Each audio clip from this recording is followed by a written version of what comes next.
पर तो किसी भी संवेदनशील व्यक्ति की आपत्ति होगी। और हम लोगों ने बराबर कहा है कि इस केंद्र सरकार की नीति है कि जितनी स्थापित चीजें हैं, जितने स्थापित संस्थाएं, जितने स्थापित मान्यताएं, जितने स्थापित संविधान सम्मत प्रक्रियाएं, ये सरकार उस सब को ध्वस्त कर देना चाहती है। सारी संस्थाओं का नाम बदल देना चाहती है। अब पार्लियामेंट संसद भवन जैसा जो ऐतिहासिक और भव्य इमारत थी, उसको एक तरह से खाली करके इन्होंने उसको खंडहर बनाने के लिए छोड़ दिया है। नमस्कार, आप देख रहे हैं सिटी पोस्ट लाइव और मैं हूं आपके साथ पूजा शर्मा। यूनिफॉर्म सिविल कोड को लेकर बिहार सरकार के मंत्री वित्त चौधरी की प्रतिक्रिया सामने आ रही है। वित्त मंत्री विजय चौधरी ने साफ शब्दों में कह दिया कि किसी भी सूरत में हम इसका समर्थन नहीं करेंगे। 4 साल पहले ही लॉ एंड कमीशन ने कह दिया था कि इसकी कोई आवश्यकता नहीं है, तो अब तो सवाल ही पैदा नहीं उठता इसका समर्थन करने का। इसी के साथ साथ बता दें आपको कि पूर्व मुख्यमंत्री जीतन राम मांझी ने तेजस्वी यादव को लेकर बयान दिया है। उन्होंने साफ तौर पर कह दिया कि नीतीश कुमार कभी भी तेजस्वी यादव को मुख्यमंत्री नहीं बनाएंगे। इसको लेकर वित्त मंत्री विजय चौधरी ने साफ शब्दों में कह दिया कि ये बात जब महागठबंधन सरकार में थे जीतन राम मांझी, तब तेजस्वी यादव को क्यों नहीं बताई, तेजस्वी यादव को उस वक्त क्यों नहीं सलाह दी। इसी के साथ साथ जीतन राम मांझी को बोलते हुए भी नजर आ रहे हैं कि अपने काम से मतलब रखें, ये नीतीश कुमार और तेजस्वी यादव के बीच का मामला है, वो लोग समझ लेंगे। इसी के साथ साथ क्या कुछ कहते हुए नजर आ रहे हैं वित्त मंत्री विजय कुमार चौधरी, छोड़े जाते हैं आपको उनके बातों के साथ। ये संविधान में यह बात नहीं थी। संविधान कहता है कि विभिन्न धर्म के लोगों को अपनी सामाजिक रीतियों और प्रथाओं के अनुसरण करने की आजादी होगी। तब 4 साल पहले विधि आयोग ने भी, लॉ कमीशन ने भी रिपोर्ट दे दिया है कि न इसकी आवश्यकता है और न ये वांछनीय है, नाइदर नेसेसरी नॉट डिजायरेबल। जब फिर 4 साल के बाद बिना किसी कारण के इस बात के लिए पूरे देश में फिर से राय मांगने की क्या आवश्यकता है? इसका तो मतलब सिर्फ राजनीतिक हो सकता है कि आज जब सभी मजहब के लोग अपने अपने सामाजिक परंपराओं और रीतियों का सहजता और सफलता से अनुसरण और मतलब उसके हिसाब से अपना काम चला रहे हैं, किसी को कोई शिकायत नहीं है, न किसी को कोई परेशानी है, तब जानबूझ के इस तरह के मामलों को उठाकर ये सांप्रदायिक विवाद और तनाव पैदा करने की कोशिश, ये सिर्फ राजनीतिक रोटी सेकने की बात हो सकती है।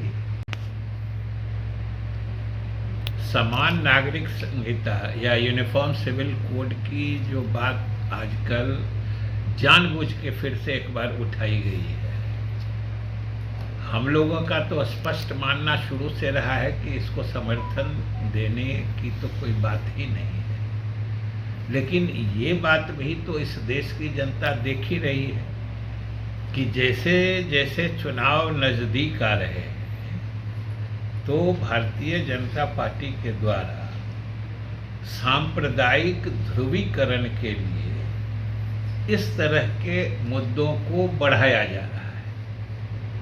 और कैसे एक बार फिर से लॉ कमीशन यानी विधि आयोग जो है, उसके माध्यम से यूनिफॉर्म सिविल कोड का मुद्दा फिर से देश में गरमाया जा रहा है। लोगों के सुझाव मांगे जा रहे हैं, चाहे व्यक्तिगत तौर पर भी, संगठन के तौर पर भी, हर धर्म के लोगों से सुझाव मांगे जा रहे हैं। ये समझने की बात है कि 2016 में इसी मोदी सरकार के द्वारा विधि आयोग को यूनिफॉर्म सिविल कोड के बारे में लोगों की राय जानकर समीक्षा करके परामर्श देने का अनुरोध किया गया था या निर्देश दिया गया था। और लॉ कमीशन ने सारे यूनिफॉर्म सिविल कोड से जुड़े सारे तथ्यों की समीक्षा करके सभी पक्षकारों की राय जान के उनसे राय शुमारी करके उसने बाजाबता विधिवत रिपोर्ट केंद्र सरकार को दे दी। और उसमें लॉ कमीशन ने स्पष्ट कहा है कि जो रिपोर्ट 2018 में, आज से मात्र 4-5 साल पहले, लॉ कमीशन ने केंद्र सरकार को स्पष्ट बता दिया है कि यूनिफॉर्म सिविल कोड के न आवश्यकता है इस देश में और न वो वांछनीय है, नाइदर नेसेसरी नॉर डिजायरेबल, यही लैंग्वेज है। उसी विधि आयोग के द्वारा जिसके माध्यम से फिर से एक बार इस मुद्दे को गड़माने की कोशिश हो रही है, उसी ने जब 4 साल पहले ये रिपोर्ट सरकार को दे दी है कि ये मुद्दा न तो इसकी आवश्यकता है और न ही ये वांछनीय है, तब आखिर इस 4 साल में क्या बदल गया है? कौन सी सामाजिक संरचना बदल गई है या किस धर्म पर तो किसी भी संवेदनशील व्यक्ति की आपत्ति होगी।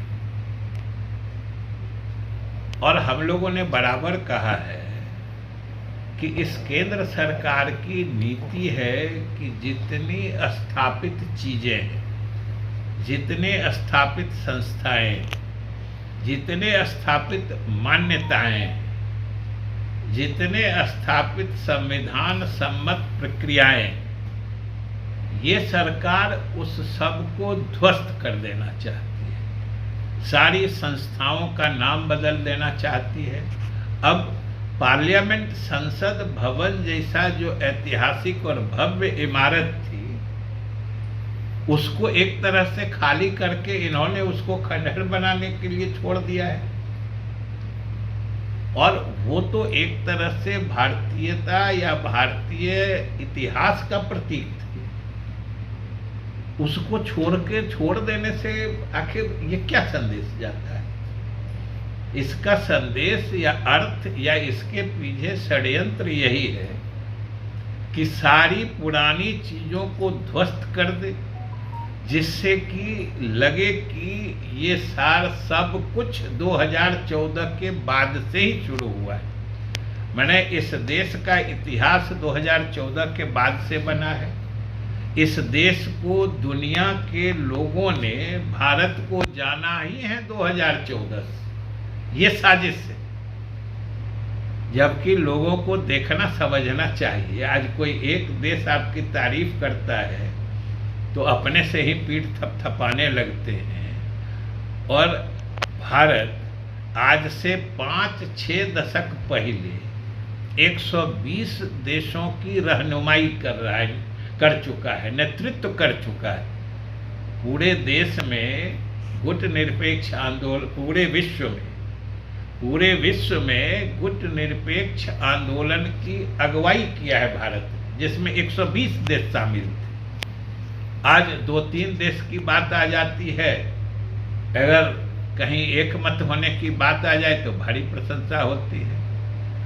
आज कोई खाना खिला देता है प्रधानमंत्री को कोई दूसरा राष्ट्राध्यक्ष, तो वो उपलब्धि बता दी जाती है।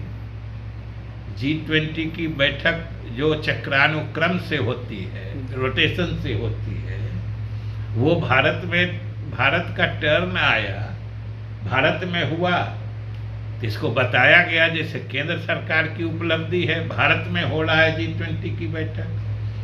आज तक कितनी बैठकें उसकी हो चुकी है, लेकिन कोई नतीजा सामने नहीं आया है अभी तक।